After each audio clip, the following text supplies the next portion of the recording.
Hello everyone, আসসালামু আলাইকুম। কেমন আছো সবাই? আশা করি আল্লাহর অশেষ রহমতে সবাই অনেক ভালো আছো।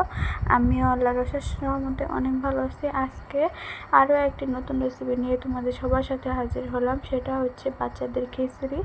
এই খিচুড়িটা যে কেউ বাড়িতে বানিয়ে যদি বাচ্চাকে খাও, অবশ্যই বাচ্চা কিন্তু স্বাদ করে খাবে এবং বাচ্চা কিছুদিনের মধ্যেই কিন্তু দেখবে পুষ্টি ভরে সম্পূর্ণ হয়ে যাবে। আমি প্রথমে এই খিচুড়িটা বানানোর জন্য 2 চামচ চাল নিয়ে নিলাম।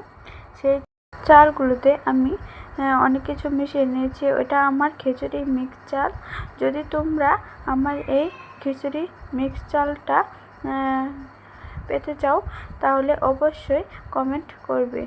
ওই মিক্স চালে আমি দিয়েছি মুগের ডাল, মসুরির ডাল, চাল, সাদা চাল এবং সাবু।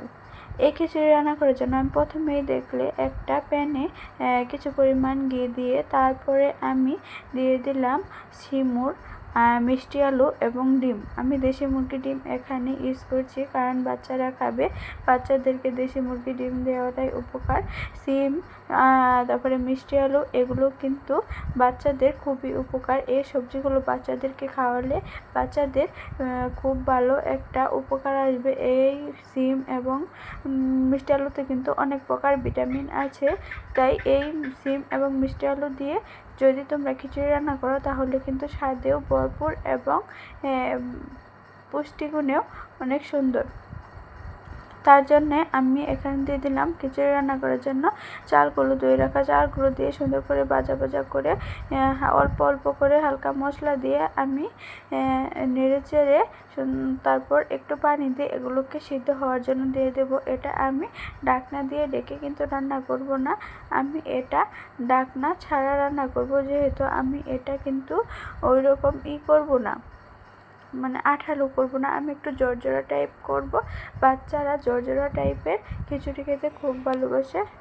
এখানে কিন্তু কোনো শুকনো মরিচের জাল ইউজ করিনি, আমি একটা কাঁচা মরিচ ইউজ করেছি যেন এটা গলে গলে যাবে এবং জলটা বের হয়ে আসবে।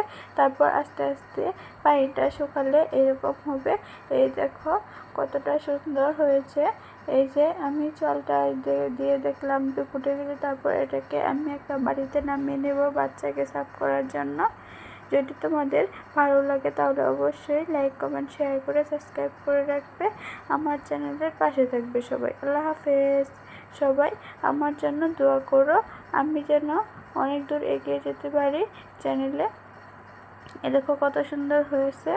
অবশ্যই তোমরা আমার চ্যানেলে কমেন্ট করবে, আমার চ্যানেলে কমেন্ট করে আমার পাশে থাকবে। আমরাও তোমাদের সবাই কমেন্টের পাশে আছি। অবশ্যই কমেন্ট করবে, সময় সুযোগ বুঝে আমি সেই কমেন্টে রিপ্লাই দিয়ে দিব। এই দেখো দেখতে কতটা লোভনীয় লাগছে, বাচ্চারা তো এটা একদম অনেক সুন্দর করে খেয়ে নেবে। ধন্যবাদ।